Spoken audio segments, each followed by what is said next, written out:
Okay, we are here today with Elizabeth Werth from Austin, Texas, and Sarah Connors from Boston, Massachusetts.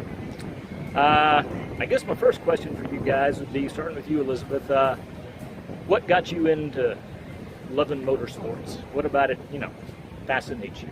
Well, I grew up with it a lot. My dad was really into motorsports, so there was always racing on the TV, and he had cars that he liked to work on.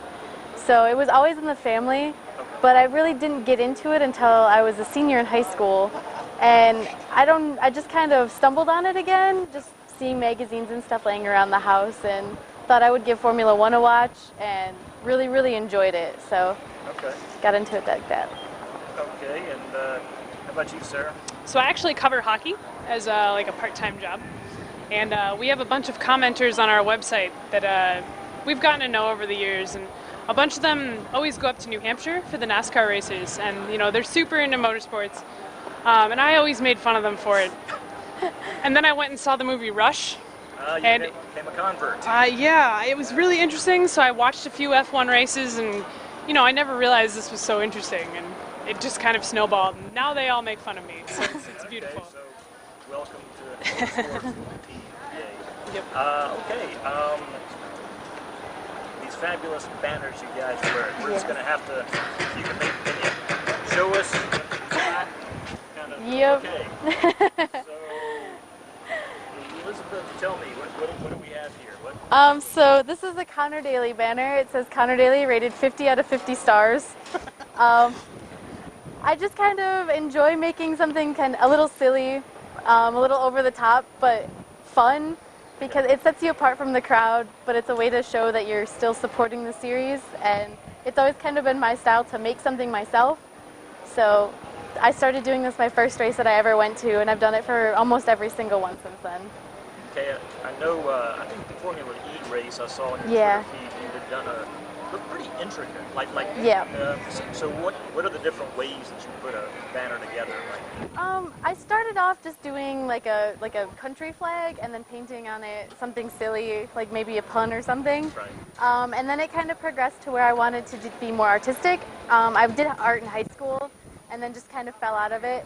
And it's a way for me to get back into doing art stuff, so something a little more bigger and more serious that I thought would look nice on my wall, and to show support for the team in a much bigger way, as opposed to kind of like a fun, silly way. Yeah, so you kind of just combined your two loves, art and motorsports. Yeah, exactly. Now, have you ever presented them to a team, say, here, this is for you guys, or?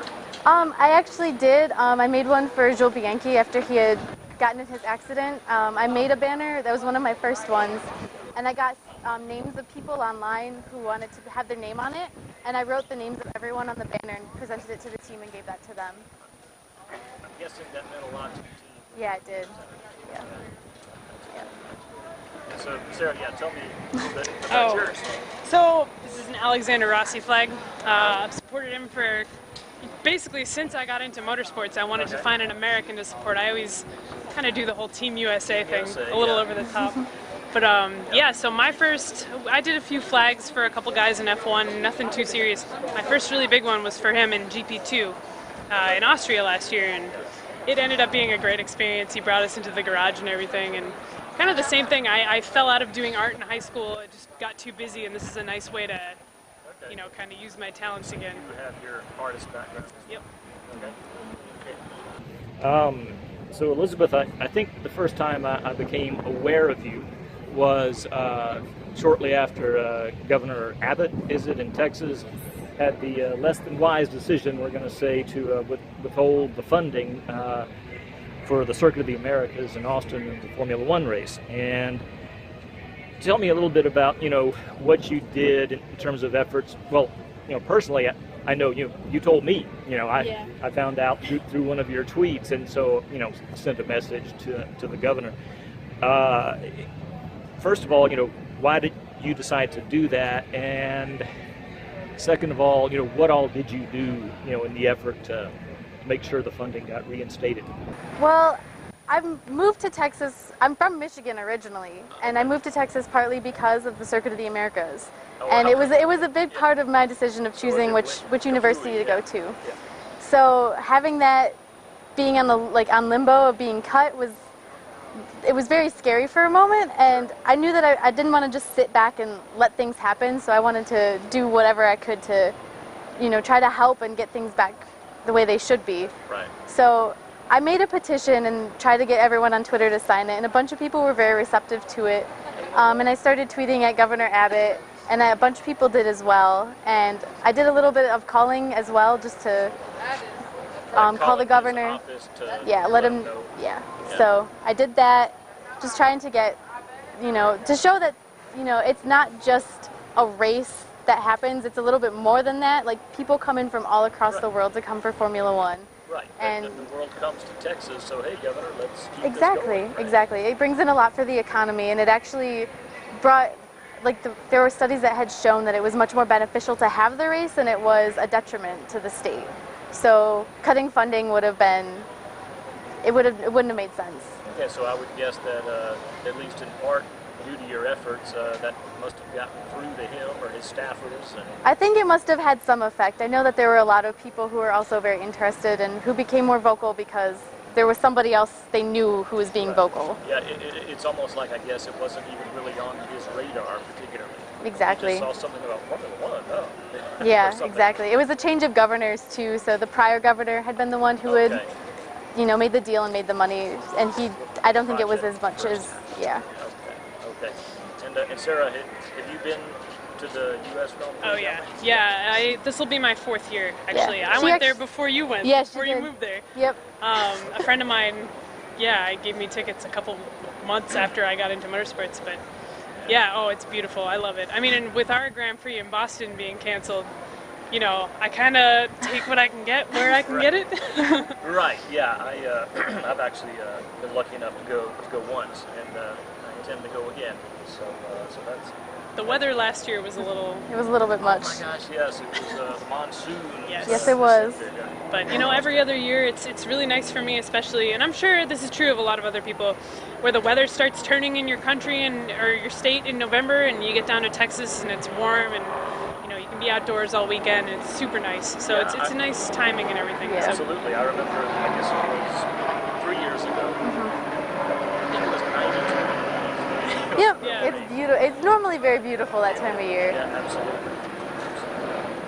Okay, Elizabeth, in terms of Formula E, a lot of the more traditional gearhead types may not be too keen just upon hearing about it on electric cars racing, but as I understand it, you were pretty much an early fan of the sport.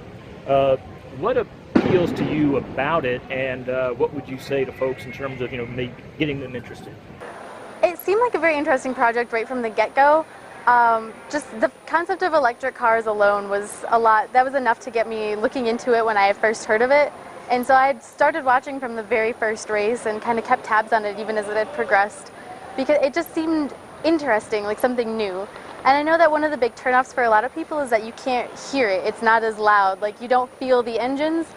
But one of the big pushes is for electric cars is, not polluting, and it's not noise pollution. Once you get past that, it's actually the racing is so close. It's so incredible. There are different winners at every race. You can't ever predict what's going to happen.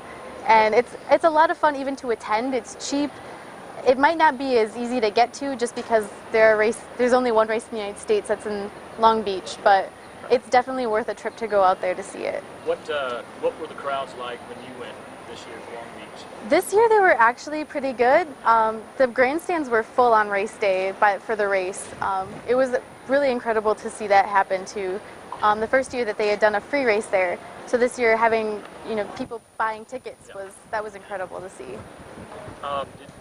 Were there a lot of European fans that came to it, or was it mostly Americans, California? Pretty local people. Yeah. I mean, I have a few friends that live in that area that came down for it because they heard about it, and it wasn't expensive like the Grand Prix, the Indy Grand Prix. Yep. They loved it. They had a great time. Okay, so. I'm sorry. And Sarah, you were there too. Oh, yeah. Yeah. Yep. Yeah, you guys are a team when it comes to traveling the world of motorsports. That's awesome. Okay. Okay, my final question.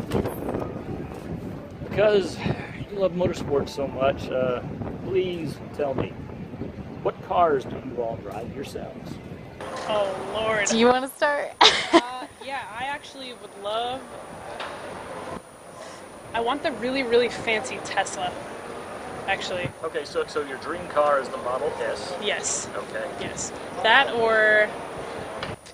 I got to drive a Porsche Boxster one time. That was nice. What do you drive now? Yeah, I like the Tesla. Yes. Evading the question. What do you drive now? Currently, I drive a Toyota Yaris with a martini stripe. It's beautiful and wonderful, and I love the it. martini stripe, and I think that's a front- long way to showing your credentials. The front of the car is currently held together with duct tape. Everything is fine. Awesome. Excellent. How about it's you, okay. Elizabeth? I currently drive a 2013 Mazda 2. Not anything super exciting, but I just wanted something small. But hey, it's a Mazda, right? It is, It's all about exactly. driving excitement in those cases. All right. Well, Elizabeth, Sarah, thank you so much Thank for you. spending a few minutes with me. Thank you. Thank you.